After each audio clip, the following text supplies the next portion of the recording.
अस्सलामुअलैकुम नाज़रीन कराम, नई वीडियो में आपको खुश आमदीद कहते हैं।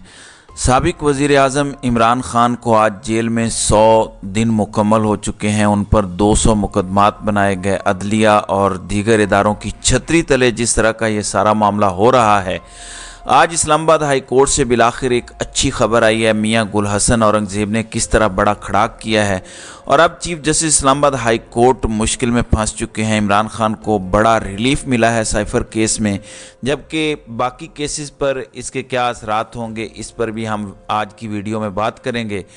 जबकि आज अचानक इमरान खान की अहलिया बुशरा बीबी इस्लामाबाद हाई कोर्ट क्यों पहुंची, फरा बीबी ने आज अता तारड़ के खिलाफ क्या एक्शन लिया है, इस पर भी हम आज की वीडियो में बात करेंगे। नाज़रीन इकराम, 190 मिलियन पाउंड केस जिसको अलकादिर ट्रस्ट केस भी कहा जाता है, इस पर आज बड़ी डेवलपमेंट हुई। इस वक्त अडियाला जेल के अंदर क्या हलचल मची हुई है। अलकादिर ट्रस्ट केस जो बनाया गया, जिसे बाद अज़ां इन्होंने 190 मिलियन पाउंड का उन्वान दिया ताकि बेइज्जती ना हो, थोड़ी सी शर्मिंदगी इन्होंने महसूस की कि लोग कहेंगे कि ट्रस्ट बनाने पर भी आपने केस कर दिया है, जबकि दूसरी जानिब अरबों खरबों रुपए की करप्शन, चोरी, डकैती और मुल्क को लूटने वालों को आप लोग एनआरओ देते हैं, जबकि एक यूनिवर्सिटी बनाने वाले को आप कटहरे के अंदर खड़ा करते हैं। तो ये बड़े शर्म का मकाम है। जाहिर है जितना भी कोई बेशरम हो, थोड़ी सी शर्म तो कभी कभी आ जाती है, तो इसका नाम तब्दील किया गया। फिर आप तोशा खाना में देखें, इमरान खान को सजाएं हुई, हालांकि उसी तोशा खाना से मौजूदा चेयरमैन नैब जो एक रिटायर्ड जर्नल हैं, उन्होंने 10% अदायगी करके घड़ियाँ और बहुत कुछ लिया। तो इस तरह से आइन, कानून और इंसानी हुकूक को पांव तले रौंदा जाता है। और इस वक्त काजी साहब जिस कुर्सी पर बैठे हुए हैं, काजिल कुज़ात की शायद आशीर्वाद के साथ ये सारा कुछ हो रहा है। ये एक पब्लिक परसेप्शन बनता जा रहा है। अब यहाँ पर आज 3 बड़ी खबरें आई। एक तो 190 मिलियन पाउंड जिसमें नैब टीम ने कल गिरफ्तारी डाली और इमरान खान से इन्वेस्टिगेशन की 1 घंटा 5 मिनट। फिर कल 11 सवालात बुशरा बीबी को दिए गए। इसमें नाज़रीन कराम जज मोहम्मद बशीर पर ज़रूर नज़र रखें।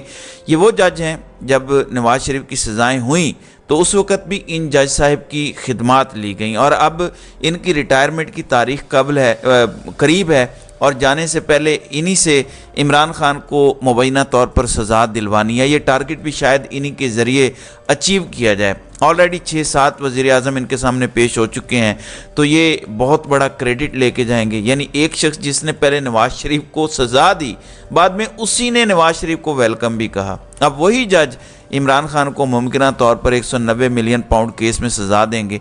और ये केस बड़ा अजीब है। एक बंदा भी इस केस को स्टडी करे, कोई भी, तो वो हंसेगा। यानी इस केस में ना तो कोई हुकूमत पाकिस्तान का पैसा लुटा गया, ना ही कोई ऐसा पैसा जो इमरान खान या बुशरा बीबी के अकाउंट में आया। ये पैसा सुप्रीम कोर्ट के अकाउंट में मौजूद है, लेकिन केस इमरान खान और बुशरा बीबी के खिलाफ है कि मलिक रियाज से आपने फ़ायदा उठाया। फिर तो मलिक रियाज को भी मुलजिम बनाए, फिर हसन नवाज को भी मुलजिम बनाए जिनकी प्रॉपर्टी मलिक रियाज ने ख़रीदी। अब नैब टीम ने चूंकि 24 घंटे के अंदर अंदर मजिस्ट्रेट के सामने पेश करना होता है, तो जज मोहम्मद बशीर का कहना है कि जेल हुकूमत जब बताएगी तो मैं जेल पहुंच जाऊंगा। नैब की टीम ऑलरेडी अडियाला जेल में मौजूद है और वहां इमरान खान के खिलाफ समाअत होगी, क्योंकि नैब ने अपनी गिरफ्तारी डाल दी है। दूसरी जानिब इस्लामाबाद हाई कोर्ट में बड़ी हैरान कुन पेशरफ्त हुई। इस वक्त जितने भी इमरान खान के केसेस हैं जिन पर chief justice Islamabad high court justice Aamir Farooq बैठे हुए हैं, वो एक ख़ास टाइमिंग के साथ सारी चीज़ें करते हैं। ताकतवर हुकूमत, इंतज़ामिया और अदलिया सब एक पेज पर नज़र आते हैं। यानी कुर्सियों पे ऐसे लोग बैठे हुए हैं जिनसे लोगों ने इंसाफ लेने जाना है। वो लोगों को पहले से पता होता है कि हमें यहाँ से क्या मिलेगा और किन की हिदायत पर मिलेगा। अब जिन केसेस पर जस्टिस आमिर फारूक बैठे हैं वो फैसला महफूज कर लेते हैं और वो उस वक़्त जारी करते हैं जब एक नई डेवलपमेंट हो चुकी हो। अब आज क्योंकि तवक्को थी कि इस मुकदमे के अंदर ज़मानत उड़ सकती है, तो पहले नैब की कल गिरफ्तारी डाली गई ताकि इमरान खान जेल से बाहर ना आ सकें। और आज 8 दिनों का रिमांड शायद उनको मिले, क्योंकि 10 दिन के रिमांड की इस्तदा की जाएगी। तो इसमें नैब के इख्तियारात बड़े वसी हैं। फिर आज जो समाअत हुई है साइफर केस के अंदर, एक इस्तदा थी इमरान खान के वकला की इमरान खान के बिहाफ पर कि ओपन ट्रायल होना चाहिए। ये साइफर मुकदमे को छुपा क्यों रहे हैं? इस साइफर के अंदर जिसको आप मुल्की सलामती का मामला बना रहे हैं, ایک وزیر اعظم اور کابینہ نے جس کی منظوری دی، وزیر اعظم تو سپریم پاور ہے، کون ہے جو اس سے بڑی طاقت بن کر اس کے خلاف احتساب کر رہا ہے؟ اگر آئین کے تحت وزیر اعظم اور کابینہ فیصلہ کر لے تو اسے بڑا کون ہوتا ہے؟ لیکن چونکہ ایک انتقامی کارروائی ہے، ایک بوگس کارروائی ہے ان طاقتوروں کی جانب سے جن کی عزت عوام الناس میں لیر و لیر ہو چکی ہے، اس لیے وہ انتقام کی آگ میں جل کر یہ سب کچھ کر رہے ہیں، بجائے اس کے کہ ان لوگوں کے خلاف مقدمہ بنایا جاتا جنہیں سائفر میں ہدایات دی گئیں اور انہوں نے اس پر منوان عمل درآمد کیا، یعنی عمران خان کی حکومت کو ہٹایا، بجائے اس کے کہ یہ دیکھا جاتا کہ جنہوں نے عمل درآمد کیا ہے اس میں کس کا کتنا کردار ہے۔ امریکہ نے ہدایات دیں اور یہاں پر بیٹھے چند طاقتوروں نے اس پر عمل کیا، پھر راجہ ریاض جیسے لوگوں کی خدمات لی گئیں۔ ویسے بڑا عجیب مذاق ہے، میں حیران ہوتا ہوں کئی دفعہ جسٹس طارق مسعود اور قاضی فائز عیسیٰ جیسے ججز پر جو پارلیمنٹ کی حرمت اور عزت کی بات کرتے ہیں۔ 9 لوگ پارلیمنٹ میں بیٹھے، اپوزیشن لیڈر نون لیگ کا کارکن ہے اور قوانین پاس ہو رہے ہیں، اور اس پارلیمنٹ کی حرمت کا قاضی صاحب دم بھرتے نہیں تھکتے۔ اب آج جسٹس میاں گل حسن اورنگزیب نے اوپن ٹرائل اور خصوصی عدالت کے جج کی تعیناتی کی درخواستوں پر ٹرائل روکنے کا حکم دیا ہے، اسٹیٹ دے دیا ہے سائفر کیس پر۔ انہوں نے کہا کہ خاندان کے چند افراد کو سماعت میں جانے کی اجازت کا مطلب اوپن کورٹ نہیں ہے۔ جس طرح سے سائفر کیس میں فرد جرم عائد کی گئی اسے بھی اوپن کورٹ کی کارروائی نہیں کہہ سکتے، تمام اوپن ٹرائلز کورٹ میں ہوں گے۔ اس طرح تو یہ ٹرائل غیر معمولی ٹرائل ہوگا۔ جیسے میاں گل حسن اورنگزیب نے 4 مرتبہ یہ کہا تمام ٹرائل۔ اس وجہ سے لگتا یہ ہے کہ اب جتنے بھی نیب کیسز ہیں یا دیگر کیسز ہیں تمام اوپن کورٹ میں ہونے چاہیے۔ اب ظاہر ہے یہ اگلا کیس یہاں سے اٹھا کر کسی اور جج کے پاس لگا دیں گے، یہ آپشن تو چیف جسٹس اسلام آباد ہائی کورٹ کے پاس موجود ہے، جو اس وقت ایک عمران خان کے خلاف پارٹی بنے ہوئے ہیں، اور انہوں نے کہا کہ وفاقی کابینہ نے 2 دن پہلے جیل ٹرائل کی منظوری دی۔ کیا وجوہات تھیں کہ وفاقی نگران کابینہ نے جیل ٹرائل کی منظوری دی؟ سب سے اہم سوال یہ ہے کہ منظوری سے پہلے ہونے والی عدالتی کارروائی کا سٹیٹس کیا ہوگا؟ یہ سوال اٹھایا ہے جسٹس میاں گل حسن اورنگزیب نے۔ ناظرین اکرام، اسلام آباد ہائی کورٹ نے جیل ٹرائل کی وجوہات پر مبنی تمام ریکارڈ اب طلب کر لیا ہے۔ اب جمعرات تک اس پر سٹے ہے اور اس پر کارروائی رک گئی ہے۔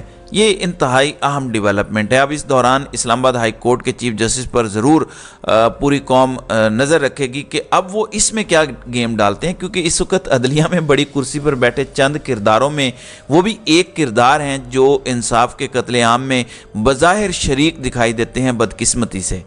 پھر ناظرین اکرام، آج فرح خان گوگی نے ایک درخواست دی ہے۔ ان کے وکیل اظہر صدیق ایڈوکیٹ ہیں، انہوں نے ایک نوٹس جاری کیا جس میں عطا تارڑ کا مکروہ چہرہ بے نقاب کیا اور کہا کہ آپ نے ہماری ساکھ کو متاثر کیا، 5 ارب روپے ہرجانے کا نوٹس آپ کو بھیج رہے ہیں۔ آپ نے فرح خان پر بے تکے الزامات لگائے جس کے آپ کے پاس کوئی ثبوت نہیں ہے، یا تو ثبوت پیش کریں یا معافی مانگیں، ورنہ آپ کے خلاف قانونی ایکشن ہونے جا رہا ہے۔ یہ شخص انتہائی جھوٹا اور مکار ہے۔ ظاہر ہے آپ مریم نواز اور نواز شریف کے نوکر ہیں، آپ کے دادا حضور بھی شریف خاندان کی نوکری کرتے رہے، لیکن اس لو لیول پر تو نہ جائیں جہاں آپ پہنچ چکے ہیں۔ پھر آج عمران خان کی اہلیہ بشرا بی بی اسلام آباد ہائی کورٹ پہنچی اور انہوں نے زیر التوا مقدمات کی تفصیلات کی فراہمی کی درخواست دی ہے۔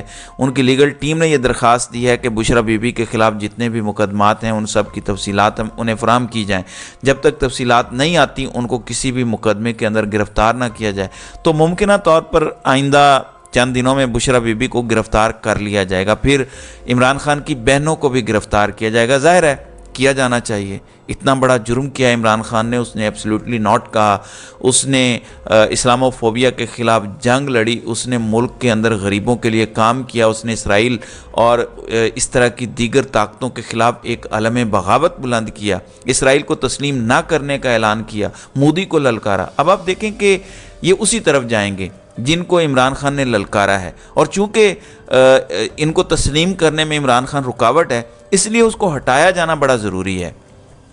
دوسری طرف قوم کے مجرم، چور، لٹیرے، ڈاکو، منی لانڈرنگ کرنے والے جو 40-50 سالوں سے طاقتوروں کی اشیر بات سے پاکستان پر مسلط ہیں، انہیں پھر سے مسلط کیے جانے کا پلان ہے۔ اس سے زیادہ بڑا مذاق قوم کے ساتھ ہو نہیں سکتا۔ ڈنڈے کے زور پہ وقتی طور پہ لوگ شاید خاموش ہو جائیں، लेकिन ये एक लावा है जो उबल रहा है, जो जब हाथ से निकलेगा तो फिर ताकतवरों को भी भागने का रास्ता नहीं मिलेगा। आपकी इमरान खान से नहीं बनी, ये एक अलग मामला है, उसको एक तरफ रखें। सिर्फ ये सोचें कि डंडे के ज़ोर पर आप जो पाकिस्तानी अवाम को फतह कर रहे हैं, इसके नताइज क्या निकलेंगे। एक तरफ आप इमरान खान को साइड पे करना चाहते हैं और दूसरी जानिब आप कौमी मुजरमों को ज़बरदस्ती मुसल्लत करना चाहते हैं। इससे ज़्यादा आपकी जहालत का और सबूत क्या होगा। तो नाज़रीन कराम, आपकी इस वीडियो के हवाले से क्या राय है, आप अपनी राय का इजहार कमेंट सेक्शन में ज़रूर कीजिएगा।